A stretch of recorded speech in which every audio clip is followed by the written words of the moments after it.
Assalamualaikum warahmatullahi wabarakatuh.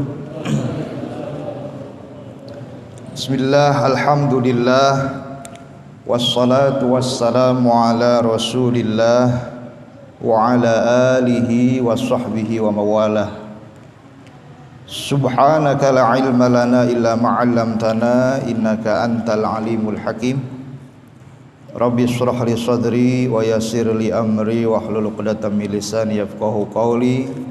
Allahumma faqihna fid din waftah 'alaina futuhal arifin waj'al a'malana khalisatan liwajhikal karim wa ba'd.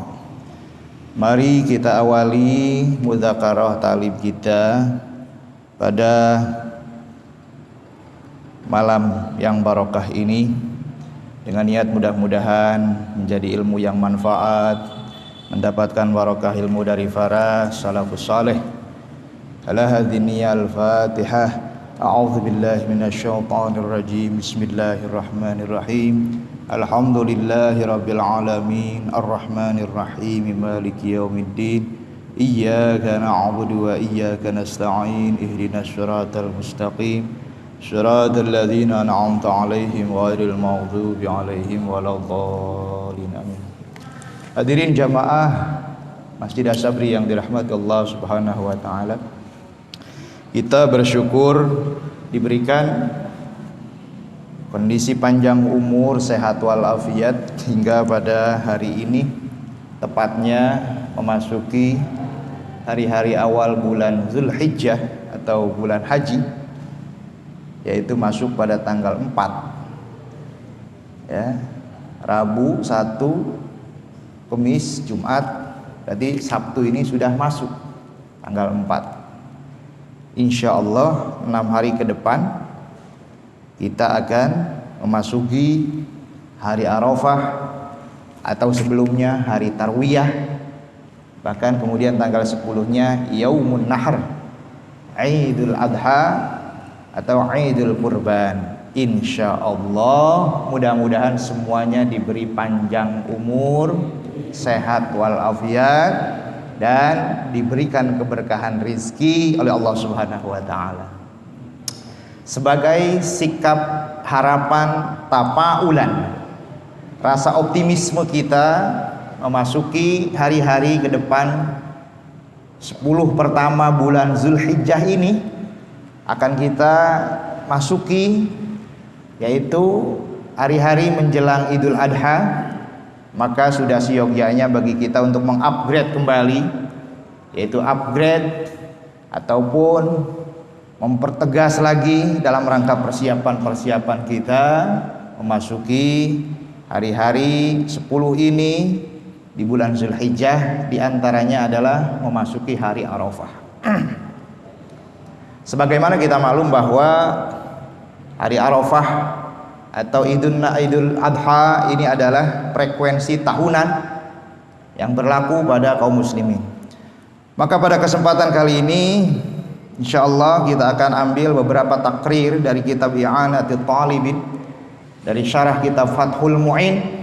Fathul Mu'in itu disusun oleh seorang ulama besar namanya Zainuddin Al-Malibari, murid dari Imam Ibnu Hajar Al-Haytami, murid dari Imam Zakaria Al-Ansari, murid dari Imam Ibnu Hajar Al-Asqalani, murid dari Imam Abdurrahim Al-Iraqi, terus sampai kepada Imam Nawawi, terus sampai kepada Imam Asy-Syafi'i, terus sampai kepada Imam Malik, Imam Ibnu Umar, sampai kepada Rasulullah Shallallahu Alaihi Wasallam.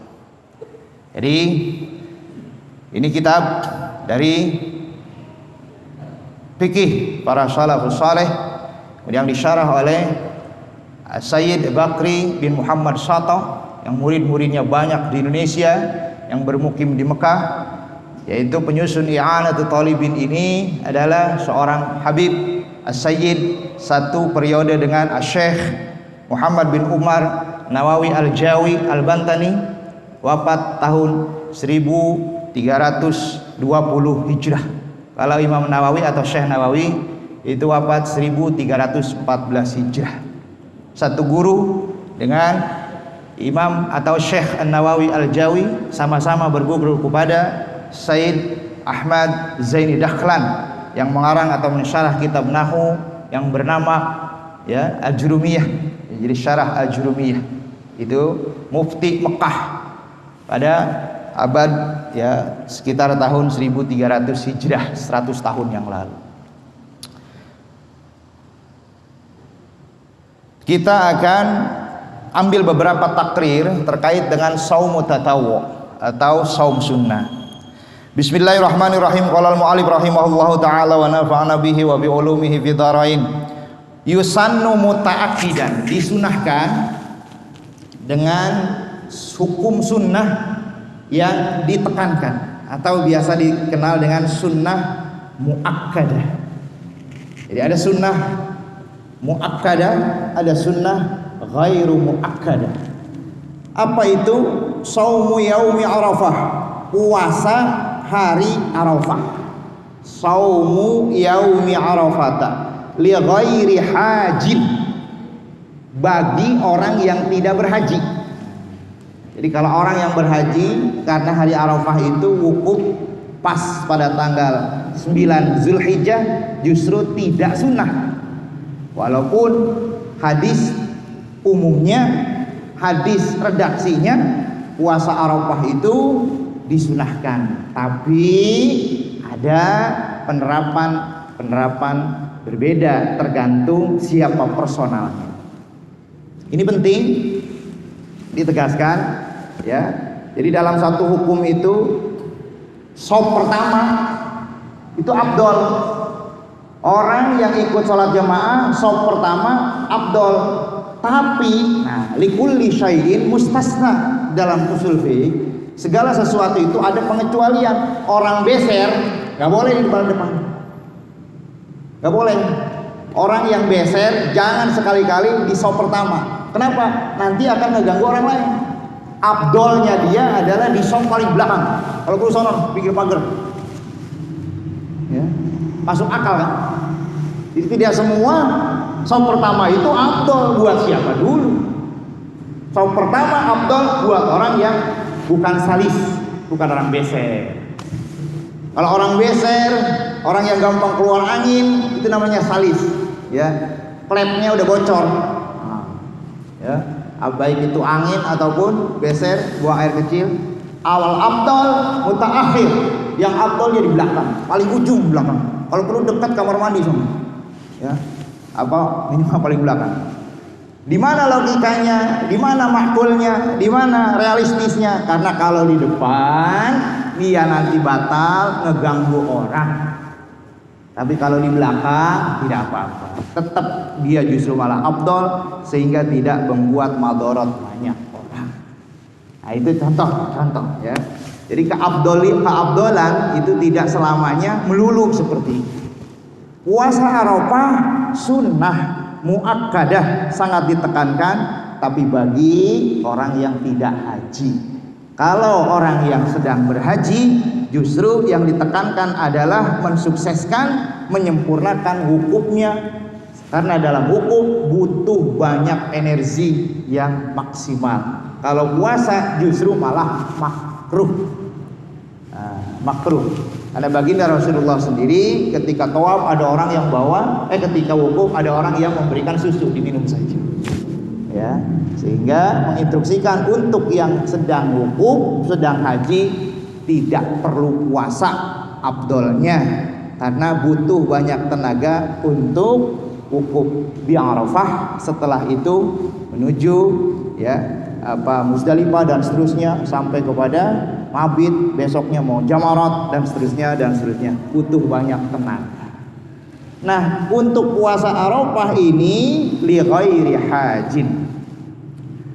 Kenapa disunahkan? Li'annahu yukaffiru sanatal lati huwa fiha. Sebab puasa Arafah itu yukaffiru, bisa menghapus atau menutupi. Kafir itu nutup. Kafir itu maknanya pada mulanya menutup. Ya. Petani disebut kafir. Karena kenapa? Karena kerjaannya menutup benih. Kalau benih disimpan di tanah, lalu ditutup pakai tanah, maka disebut kafir. Ya. Jadi petani itu disebut kafir.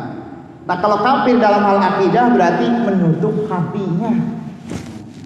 Ya. Hatinya menutup hatinya dari kebenaran. Itu pun kafir. Nah, karena ada istilah kifarat. Puasa kifarat untuk nutup kesalahan-kesalahan kepada Allah. Jadi beda terminologi antara cabang-cabang satu poin dengan yang lain. Ya. Jadi dalam Al-Quran itu kafir itu berlaku untuk petani, juga berlaku untuk orang yang menutup hatinya dari kebenaran terhadap keesaan Allah. Nah, ada lagi puasa kifarat, puasa untuk nutupin kesalahan. Dalam hadis di sini, li'annahu puasa Arafah itu yukaffirus sanatallati huwa fiha wallati ba'daha kama fi khabarin Muslim. Ini dasarnya hadis sahih Muslim dari Abi Qatadah radhiyallahu an, shaumu yaumi Arafah yukaffirus sanatal madiyah wal baqiyah, wa fi riwayatin shaumu yaumi Arafah yukaffiru sanatain.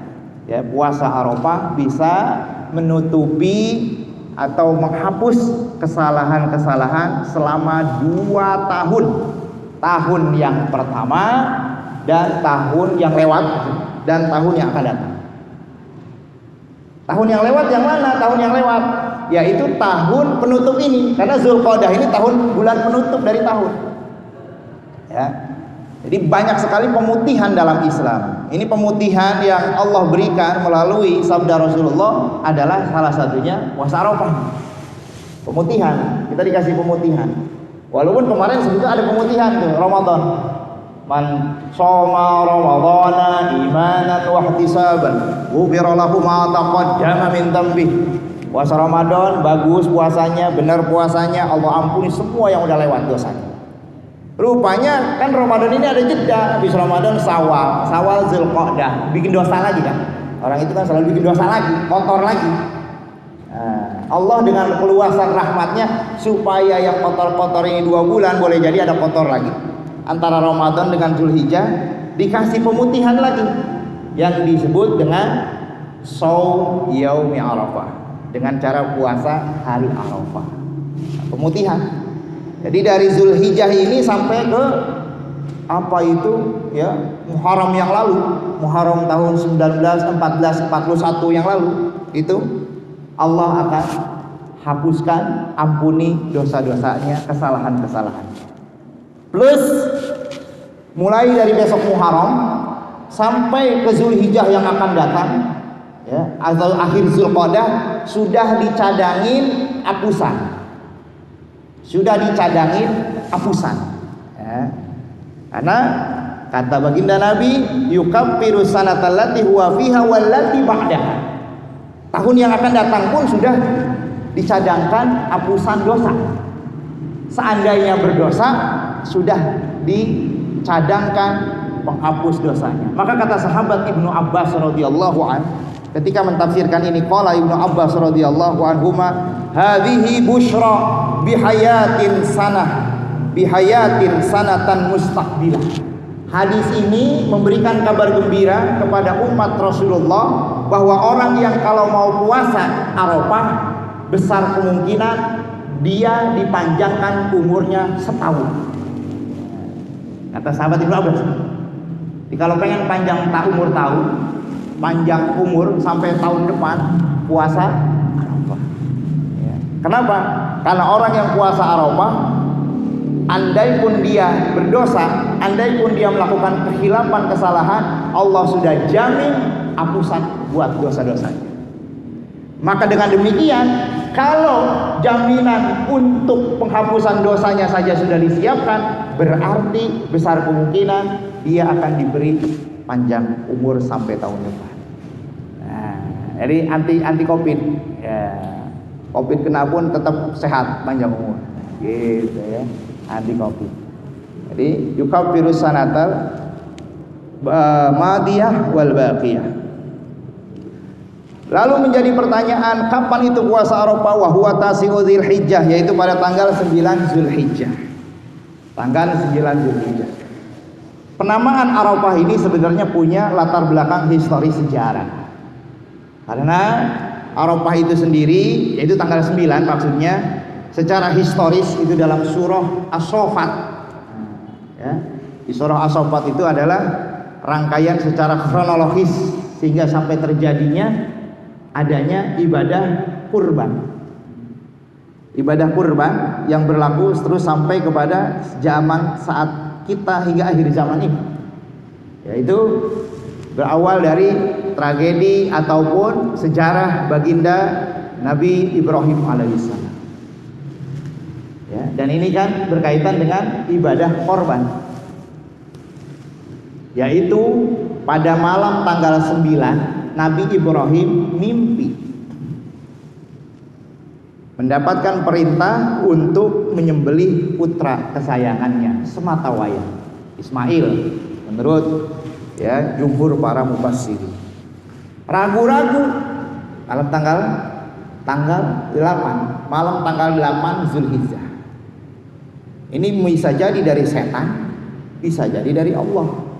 Hanya baru melihat sekilas, istilah kemudian muncul penglihatan dugaan yang sekilas, namanya ro'a atau tarwiyah. Terulang lagi pada malam ke-9, sama mimpi yang dialami Nabi Ibrahim alaihissalam. Kalau begini sampai terulang lagi 2 kali, ini besar kemungkinan bukan dari setan, tetapi dari Allah. Ada pengetahuan, keyakinan tambahan muncullah dalam hati dan benak Nabi Ibrahim, ini Arafah dari Allah. Arafah, beliau Arafah, mengetahui bahwa ini benar dari Allah, maka muncullah istilah Arafah, hari Arafah, hari kemantapan juga. Tapi belum ada action.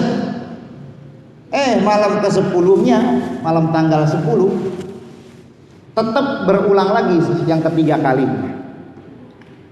Sama. Wah, ini makin yakin lagi. Berarti ini benar-benar murni dari Allah dan ini harus dijalankan. Maka tanggal 10-nya disebut Yaumun Nahar, hari eksekusi. Jadi Yaumun Nahar itu hari eksekusi sebenarnya. Ya, hari eksekusi dari perintah Allah Subhanahu wa taala. Ya, Ra'yul Anbiya wahyun. Mimpinya para nabi itu wahyu. Dan kita perlu garis bawahi, ibadah ini asal usulnya dari mimpi. Jadi jangan macam-macam dengan mimpi, jangan kita siogianya nggak sependapat, ya, nggak wajar mimpi semuanya dipukul rata, generalisir, kembang tidur. Itu nggak benar itu, karena bertolak belakang dengan Al-Quran. Ibadah kita ini yang diabadikan oleh Rasulullah, perintah Allah, asal usulnya dari mimpi. Jadi jangan main-main dengan mimpi, apalagi mimpinya para aulia, mimpinya para sholihin. Bahkan mimpi para orang-orang soleh, kata Nabi dalam hadis sahih, juz'un, ya, 1 bagian dari 1/46 kenabian atau wahyu kenabian. Banyak sekali. Nabi Yusuf di surah Yusuf full 110 ayat, kurang lebih itu ya, 110 ayat. Hanya lagi menceritakan pembuktian mimpi. Ya, Nabi Yusuf itu full 10 surat, judulnya mimpi, pembuktian mimpi. Sehingga sampai-sampai terkenal Nabi Yusuf itu adalah nabi pakar ahli takwil. Qala ya abati inni ra'aitu 11 kawkaban wasyamsa wal qamara ra'aituhum li sajidin. Ayah, Pak, lagi malam saya mimpi, saya melihat ada matahari, ada bulan, 11 bintang, semuanya sujud kepada saya.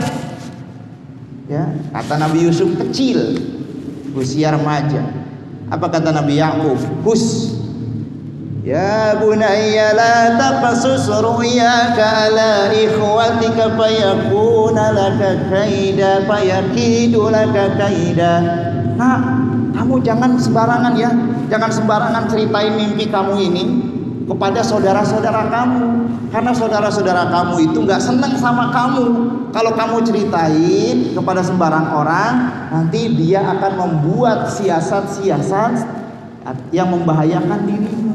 Dari situ diambil kaidah, kalau mimpi jangan sembarangan cerita.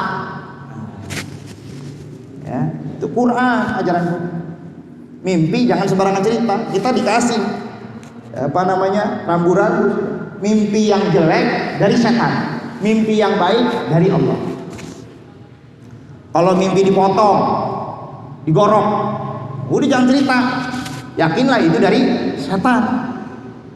Bangun-bangun ketika mendusin, kata Nabi, bertawudlah kepada Allah, mohon perlindungan, lalu meludah sebagai isyarat. Astagfirullahaladzim, astagfirullah. Jangan cerita ke siapapun, niscaya tidak akan membahayakan kamu, kata Nabi. Tapi kalau mimpi yang baik, cerita kepada orang, tapi harus selektif ceritanya. Kenapa kita bisa ambil kaidah itu? Itu kaidah Quran. La taqsus ru'yaka ala ikhwatika fayakidu laka kaidan. Nabi Yakub apal saudara-saudaranya Yusuf alaihissalam yang 10 orang itu dengki, jahat kepada Nabi Yusuf, iri. Nah, makanya jangan, dari situlah kata para ulama mufassirin, kalau mimpi bagus pun jangan sembarangan cerita kepada orang. Karena kalau kita cerita ke sembarangan orang yang dengki sama kita, contoh, bang, saya lagi malam mimpi apa? Saya pakai baju putih, ya, songkok putih, komis putih, sorban putih. Kata orang yang benci sama kita, lu siap-siap aja, ramanya nggak lama lagi katanya, ya, siap-siap aja, siap-siap, ya. Sebab itu ramanya tanda kain kapan itu, ya.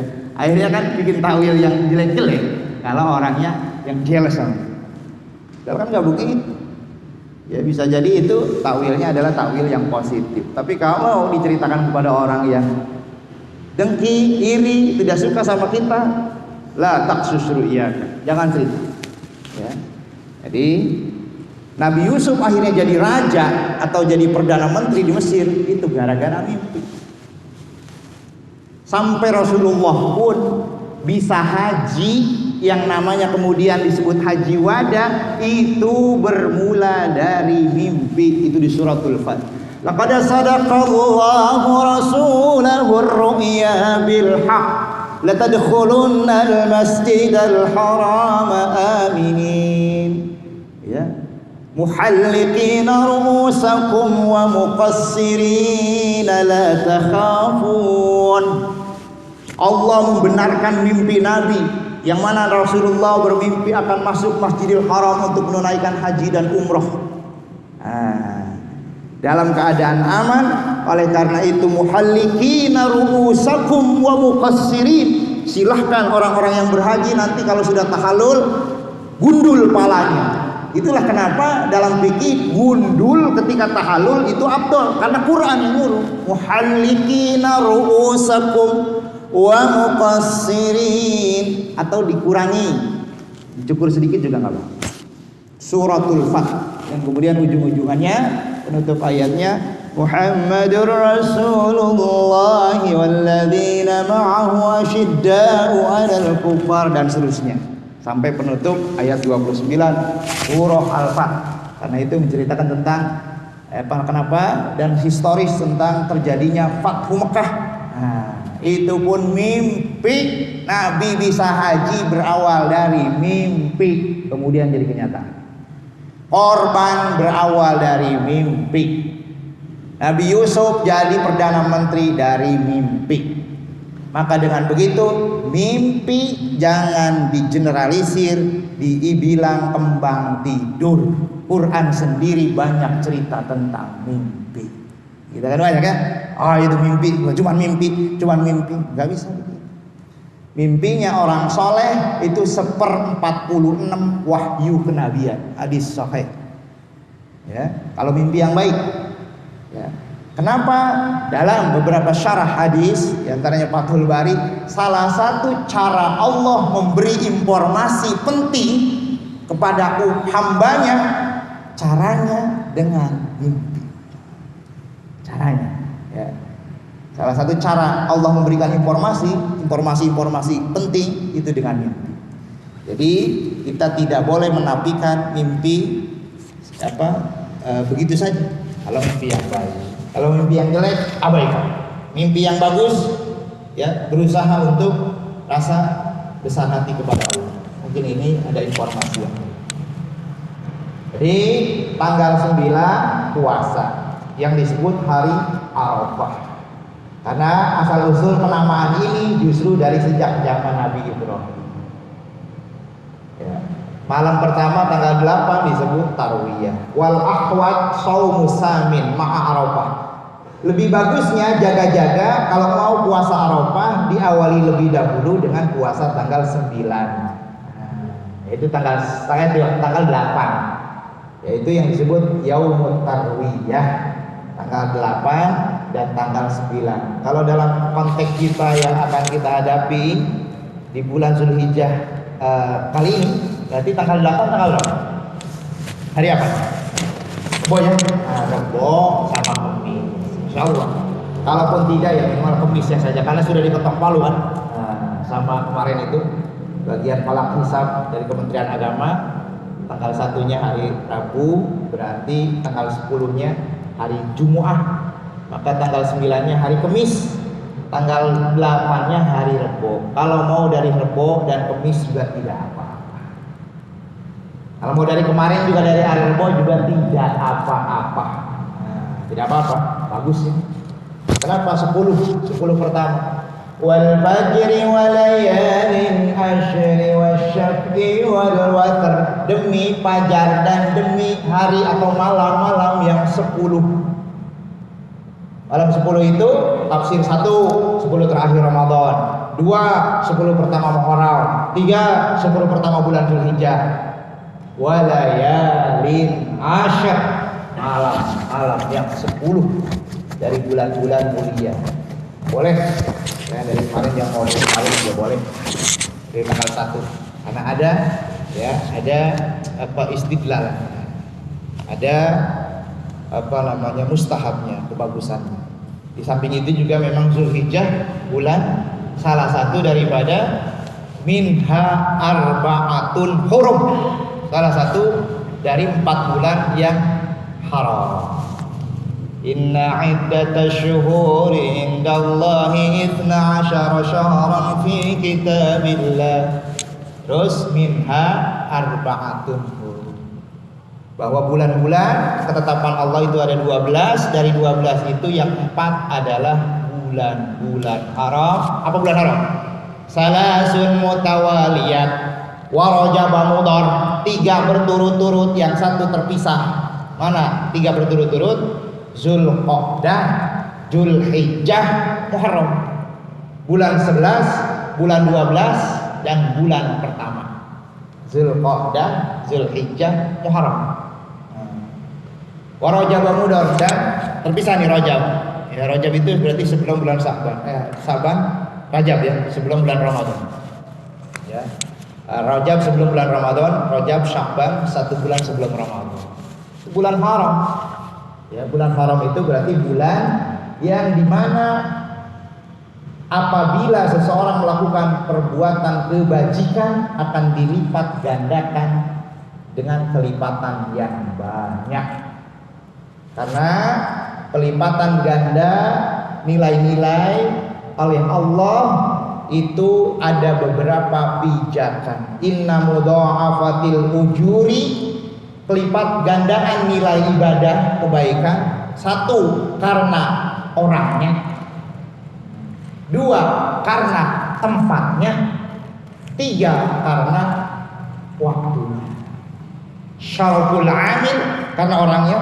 Siapa karena orangnya ini? Sahabat. Bismillahnya sahabat Nabi beda nilainya dengan bismillah kita. Lau anna ahadukum anfaqa mithla uhudin dhahaban, ya, seandainya kita nafkah atau sedekah segede gunung Uhud berupa emas tidak menandingi 1 liter beras infaknya sahabat, katakan. Kita Gunung Uhud emas. Gunung Uhud emas, infak emas semua sudah di Gunung Uhud. Misla Uhudin zahaban. Ya. Ma adraka nasibahu. Tidak akan bisa menandingi satu mudda ahadihim. Infaknya sahabat. Ini namanya syaraful amil. Kemuliaan pelakunya. Lipat ganda. Ada pelipat gandaan pahala itu karena syaraful makan. Karena kemuliaan tempatnya. Man sholla fi masjidi hadza khairun min mi'ati alfi sholatin fi masiwa. Man sholla fi masjidil haram khairun min mi'ati alfi sholatin fi masiwa. Man sholla fi masjidi hadza khairun ya min mi'ati sholat. Orang yang sholat di masjidku lebih baik daripada nilainya sholat di masjid lain, yaitu senilai 100 ya 1000 kali. Kalau di Masjidil Haram mi'ati al 100.000 kali. Karena apa itu? Syaraful makan, kemuliaan tempat. Ada syaraful zaman, kemuliaan waktu. Salah satunya Ramadan, kedua bulan-bulan haram. Ini dilipat gandakan ini. Kalau mau berbuat baik. Jadi sedekah di bulan haram beda dengan bulan ghairul haram. Kita sedekah di bulan Zulqa'dah karena bulan Zulqa'dah masuk kategori bulan haram. Kelipatannya beda, nggak biasa. Dengan bulan-bulan yang lain, yang punya nilai plus.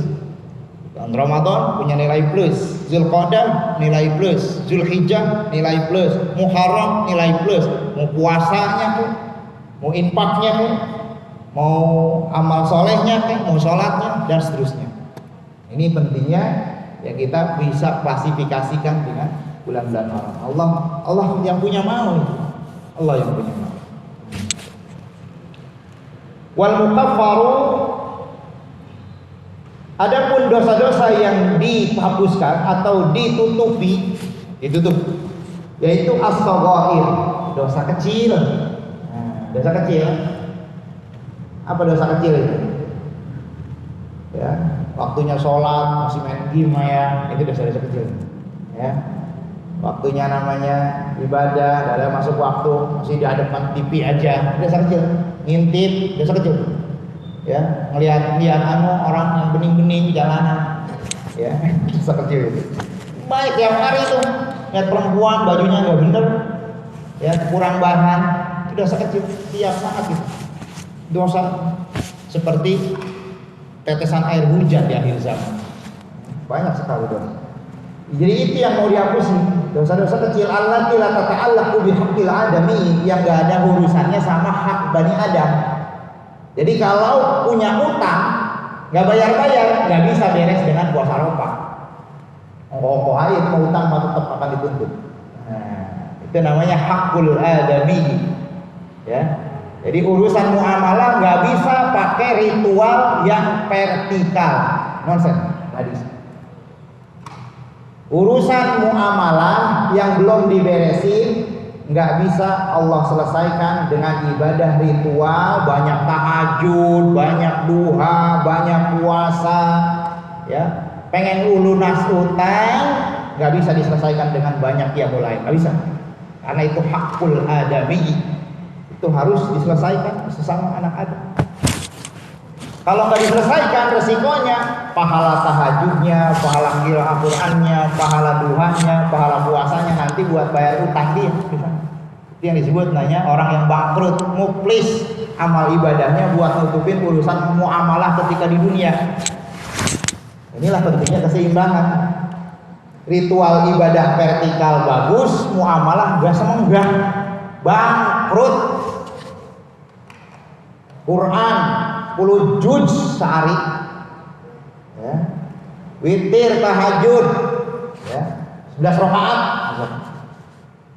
Kemudian duhanya juga, puasa Senin Kemisnya juga, utang nggak bayar-bayar, habis bangkrut. Itu buat bayar utang, buat bisa-bisa buat bayar utang 100.000 atau 50.000, habis ibadah sunat. Ini penting. Jadi penting, jangan nyepelekan itu urusan utang itu. Ya, karena utang Allah nggak mau ikut campur. Nggak bisa itu apa pakai hatam 40 kali hatamnya nggak bayar itu yang 1.000 perak. Jangan dikira. Karena di sana akan la dirhamun wala dinarun, di sana udah nggak ada dirham, nggak ada dinar. Yang dituntut apa? Orang yang pokoknya saya nggak terima ya Allah. Dalam hakim ahkamul hakim min sa'dil ajr. Dia punya hutang sama saya. Hutang nggak bayar-bayar, minta maaf kagak, minta dihalalin kagak. Pokoknya saya tuntut sekarang. Siap, panggil pulang. Benar punya hutang? Iya. Dah. Bagaimana? Udah puas? Belum. Udah puas? Belum. Ya, semua amalnya gara-gara duit 1.000 atau 10.000 perak bisa bangkrut. Jadi pentingnya keseimbangan muamalah. Maka kalau korban dari hasil korupsi, di mana mau masuk surganya? Sementara korupsi dia adalah merugikan hakul adami. Pengen masuk surga, dapat kendaraan menuju surga, sebelum dapat kendaraan juga dia disidang dulu. Masuk akal. Ya. Malah tambah membahayakan dia. Jadi yang kecil-kecil ya. Dosa yang kecil-kecil, tapi kalau dosa anak ada, itu tadi kayak hutang piutang, nggak bisa. Pernah memaki-maki orang, itu namanya khosmah, mencaci maki, itu juga bisa bikin bangkrut ibadah kita. Ya, bikin bangkrut. Makanya untung orang yang banyak ngutangin nggak dibayar. Gitu ya. Jadi di surga itu ada, di akhir dari kitab Riyadhus Shalihin, ada orang masuk surga kaget, bahkan dapat derajat yang tinggi, dipanggil, sini kamu, tuh fasilitas kamu. Bingung dia, ini kok saya dapat begini ya, padahal saya nggak ada amal bagaimana, biasa-biasa aja ya, sholat yang fardu-fardu aja, puasa fardu-fardu aja. Heran dia. Begini pulang, kata malaikat dengan perintah Allah, bahwa dulu kan kamu itu tukang dagang, tukang jualan. Dan kalau ada orang pembeli konsumen kamu ada yang kurang duitnya, harusnya harganya 1.000, dia bawa 750, direlain gitu. Ya, terus ada orang yang darmaji, dahar 5 ngaku hiji, ya, makan 5 ngaku hiji. Nah itu kamu ikhlas. Jadi gara-gara itu kamu diberikan derajat yang seperti ini. Ya, gara-gara banyak kasih fasilitas ngutangin ke orang. Dan kamu nggak nuntut dia.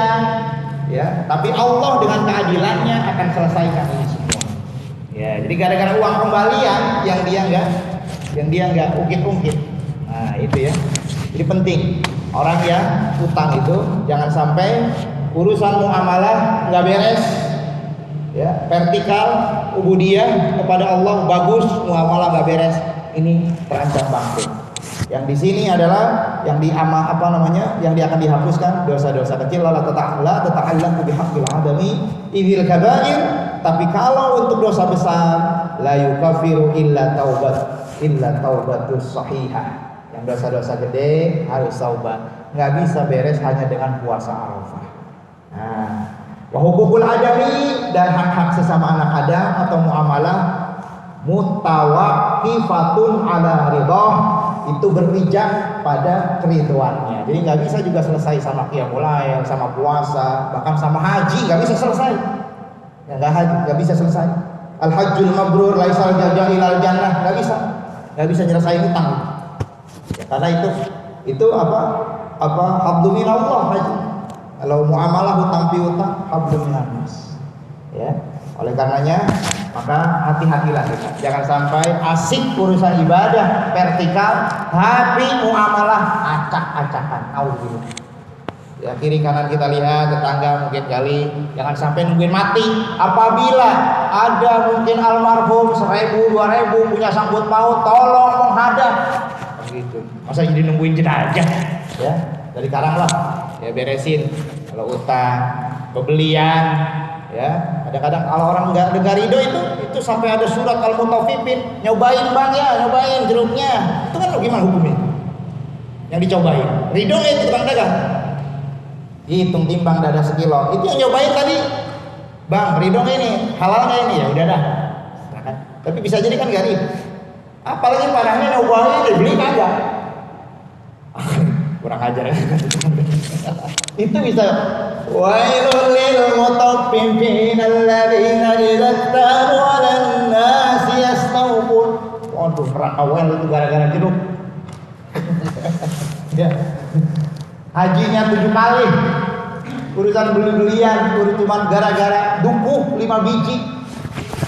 Sampai ada al-mutaffifin, orang curang.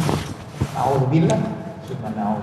Mudah-mudahan ya kita manggalah ya, tapi ini sebagai warning saja, jangan sampai kita tidak seimbang. Maka keseimbangan ibadah ritual hablu minallah harus benar-benar mantap, juga dengan hablu minanas. Jangan sampai ada orang yang tersakiti atau hutang piutang gak beres, muamalah dengan sesama manusia gak rapi. Naudzubillah, jangan sampai, harus ya kita abaikan, jangan sampai diabaikan, harus kita rapihkan sedini mungkin. Mudah-mudahan kita diberikan kesehatan sampai pada hari yaumul nahar. Semoga Allah mudahkan kita dalam melakukan amal-amal soleh dan dijauhkan dari segala petaka, dijauhkan dari segala bahla, sehingga kita tetap bisa terus istiqomah dalam taufik hidayah inayah Allah Subhanahu wa taala. Amin ya Allah rabbal alamin. Subhanakallahumma wa bihamdika asyhadu an la ilaha illa anta astaghfiruka wa atubu ilaik. Assalamualaikum warahmatullahi wabarakatuh. Innallaha wa malaikatahu yusalluna